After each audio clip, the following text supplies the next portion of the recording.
Ve tabii ki yine günün olayı ekmek alma kısmı bana kaldı.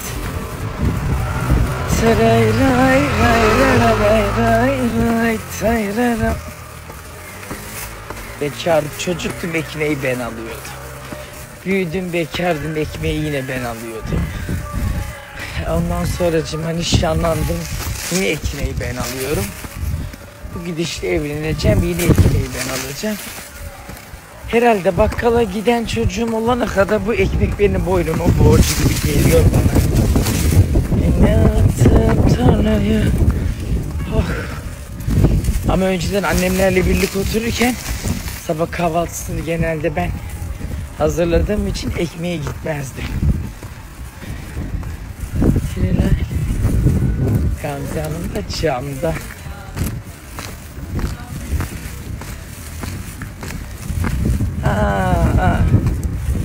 Ömrümün törpüsü. Duysa ağzıma tükür şimdi. Diyorum ki iki gözümün çiçeği cama çıkmış. Gelin kaynana beni sıkıştırıyor ki hediye ne aldın yılbaşı diye. Hediye diyorum arkadaşlar, öyle söylenir mi ya? Ben ağzı boş biri miyim? Boş boğaz mıyım ben?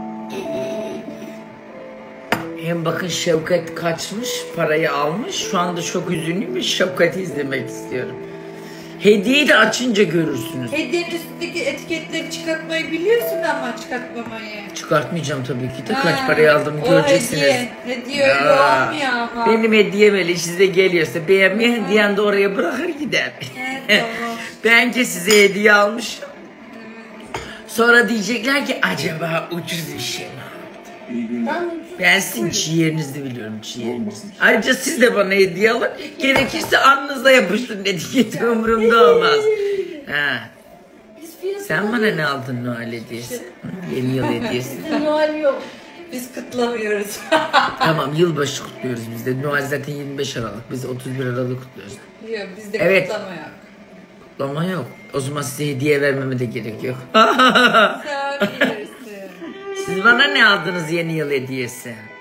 Ha? Zaten hediye koca görüyorsunuz değil mi? Koca bir senede ben bunların ikisine neler aldım, neler. Benim emeklerim. Ama bu ikisi bir olup da bana ne bir don almışlar ne bir çorap. Yok yıkadığım tahta terekler, verdiğim emekler hiçe gitti kahvede. Yemedim de bakacağım. Bu da en büyük hediye de nişanlın sana. Başka daha hediye de verir.